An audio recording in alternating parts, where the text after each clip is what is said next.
All right, I ain't gonna lie. That Jared Allen quote is kind of crazy. I mean, I commend dude for saying it, but like, personally, I wouldn't admit that. Okay, so I know I'm not the only one surprised with how this Cavs and Knicks series ended. Me personally, I had the Cavs winning in 6 or 7 games with it being a close series, and I wouldn't have been surprised. I mean, at the time, I said I wasn't going to be surprised if the Knicks won, but I didn't think the Knicks would win like that. The Knicks won in 5 in a dominating fashion. Like, this wasn't close at all. The Knicks beat the Cavs' ass. They, like, jumped them, stomped them out type beating. But I'm not talking about the Knicks today, even though I probably should, but I'm going to save that for a later video when I talk about their series with the Miami Heat. Today, I'm talking about what is next for the Cavs and what they need to do this upcoming offseason. First thing I have to say is this is okay. It is okay that the Cavs lost in the first round, and it's even okay with how they lost. I think we really have to put this season in perspective for the Cavs. First of all, this is their first time making the playoffs since the LeBron James era, so this is huge. And also, they're a young team. Well, their core is young. Donovan Mitchell is 26. Darius Garland is 23. Evan Mobley is 21. And Jarrett Allen is 25. This team is really ahead of schedule given all that they've kind of been through. I know they haven't been through much, but that Donovan Mitchell trade just happened last season, and they clicked that fast. And I know people were expecting them to click. I know people had high expectations for them even before this season, and especially after the type of season they had. But we have to admit that it was kind of crazy to expect this team to be this good given how big of a trade that was and how hard it should have been to integrate a dude like Donovan Mitchell. But it wasn't hard. So at the end of the day, this is okay. They are ahead of schedule by a lot. And I think this is good for them, honestly. I think when you look at a lot of young teams, when they get into the playoffs, it's good for them to face this adversity now because this is something that they're going to learn. They can use this as a learning tool for down the road. So in a few years, when they finally make that finals appearance or they make that finals run to win, they can look at this and be, oh, this is the reason. We learned the hard way that the playoffs are no joke. And a lot of these guys haven't played in the playoffs. I know Donovan Mitchell has. Darius Garland hasn't. Evan Mobley hasn't. Jarrett Allen hasn't at this level or when a team depended on him as much as the Cavs do. So it's like they're ahead of schedule. This is okay. The sky is not falling in Cleveland. Like, I understand the concern you may have for this team, but it's not. It shouldn't be like, oh my God, the world's ending. It's not. It's okay. Calm down. Now, good news for the Cavs is this is the easy part, or, well, more of the easier part. You have your core, you have your young stars, and you have the people you want to build your team around. Now you just have to build the team around them. This series showed us a lot of the Cavs and what they need to do, and we saw a lot of their holes. These holes being really depth. You saw from the Knicks is that they were able to go deep. They were able to run different lineups, throw a lot of different bodies at Donovan Mitchell, Darius Garland, Evan Mobley. They were able to have position versatility because they were able to just rotate dudes at a high level. And the Cavs weren't able to do that. I mean, they really stuck with their 5, which was Darius Garland, Donovan Mitchell, Karis LeVert, Evan Mobley, and Jarrett Allen. And while your top 4 are really good, you need more. And I love Karis LeVert. I do. He's from Columbus, Ohio, the 614. He went to Pickerington Central. He is a bucket. But he cannot be your starting 3. And that goes to another problem for them is that they need a solid wing player. They need a solid number 3. And I don't mean number 3 star. I mean a 3, a wing, a small forward. They haven't had that or consistently. Isaac Okoro, we thought could be that at the end of this season when he got hot from 3, but we saw that hasn't been something that they can rely upon, and they need that. Like, that is desperate. Because, like I said, I love Karis LeVert, but he's the type of dude you want off your bench. He is the flamethrower off your bench that can give you 40 on any given night.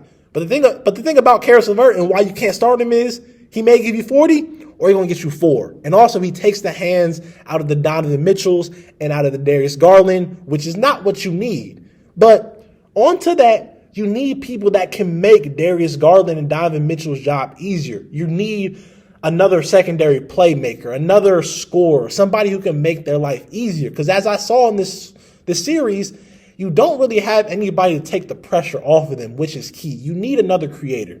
You just need that. Karis LeVert is a flamethrower. He is not another creator. You need somebody else.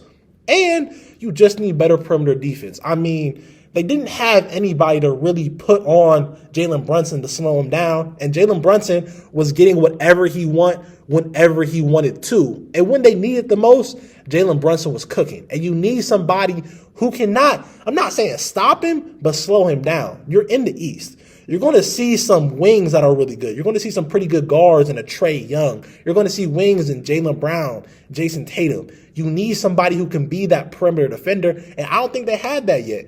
That's something they should have in Isaac Okoro, but sadly, he just hasn't been that yet, and you need that. I mean, it was pretty evident this series. I feel like it's been evident all season long, but in the regular season, you can hide stuff like that. And again, I don't know who specifically they should target, but you need something. Like, even a guy like a Harrison Barnes will be cool for them, a guy who can play defense, hit a three when need be, and could sometimes do something with the ball in his hand. You just need a reliable three, and just a veteran three, in my opinion, who knows his role. Like, Cedi Osman is cool, but you saw Jalen Brunson was cooking him. And I don't need to see Ricky Rubio minutes next year in a playoff game. That's just not something I need from the Cavs. Like, for the Cavs, there should only be 3 players untouchable, and that is Darius Garland, Donovan Mitchell, and Evan Mobley. Besides that, everyone else should be up for trade, but at the same time, don't press anything. Like, don't feel like you need to do this, need to do that. Don't go out there and try to, like, push the envelope too hard. Don't go out there and think you have to get a wing so bad that you sign Dillon Brooks. Please don't do that. I don't need to see Dillon Brooks in any more playoff scenarios because, nah, that's just not it. But, yeah, this is the easiest part of your journey so far. You got the stars. You got the talent. Now you just need to build the pieces around it. All right, so the last little piece for the Cavs is actually on the roster, which is quite funny. It is Evan Mobley. For the Cavs to be as good as they want to be and do the things that they can do, Evan Mobley is the key. He needs to be your best player. On the Cavs, if the Cavs are to be a championship caliber team, Evan Mobley is your best player, not Darius Garland and not Donovan Mitchell.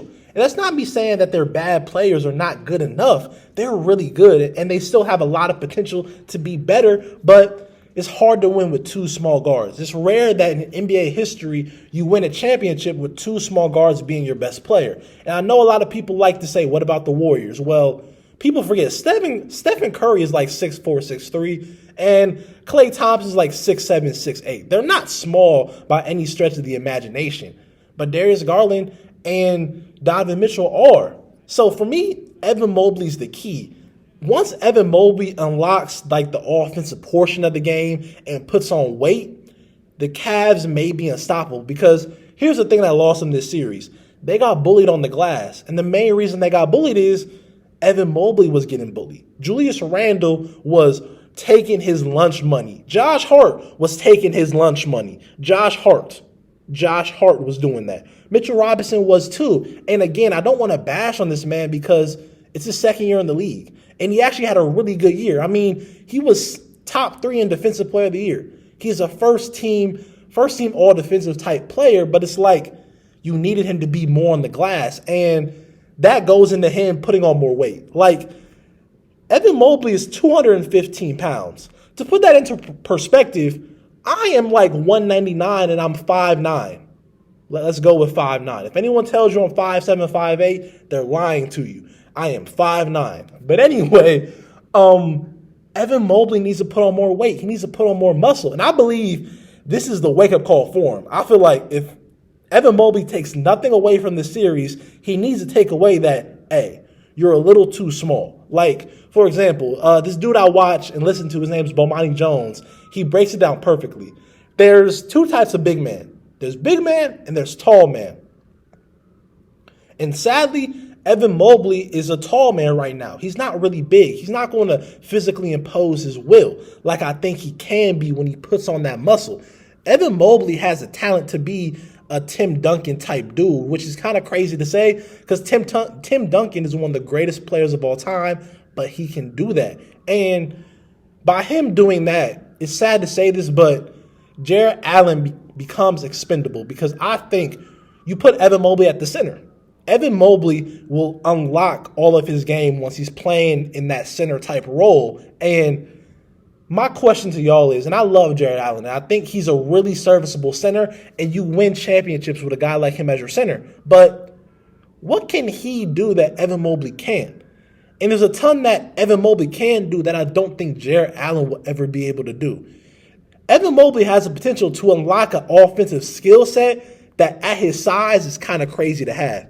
He can be a type of dude who is 6'11" with a nasty jump shot. Jared Allen can't do that, and it's not a slight on Jared Allen. That's just saying that Evan Mobley can be that good. And also, Evan Mobley needs to be more of a vocal point offensively. He averaged less than 10 points this series, and that is not good. You can't win a series when your dude who is damn near 7 feet cannot get you more than 10 points. Like, that's kind of bad. And again, I don't want to bash on this man because he is just a sophomore, but it's like you need more from him, and he is the key. Evan Mobley is going to unlock the Cavs. And once he is anywhere close to what he can be, it's going to get scary. But all in all, I think the Cavs are a year away from being a year away. There are a few pieces around the edges and just overall development from being that team that, oh shit, they in the finals. Like, they can do that, but they just need a few more years of development, playing together, and a few pieces around the edges, a few veteran pieces, a few little backup point guard, another wing, another solid wing, another shooter, a backup big, position versatility from being that team that you're like, oh, they're in the finals. The Cavs are in a good position. No need to overreact. Please don't do that. But anyway, please let me know in the comments what you think of the Cavs and what you think their next step should be. All in all, thank y'all for listening. Thank y'all for watching. I love y'all. Show me love, and I'll keep on giving y'all videos. That's how it works, You give me love, you give me likes, you give me subscribers, and I give y'all more content.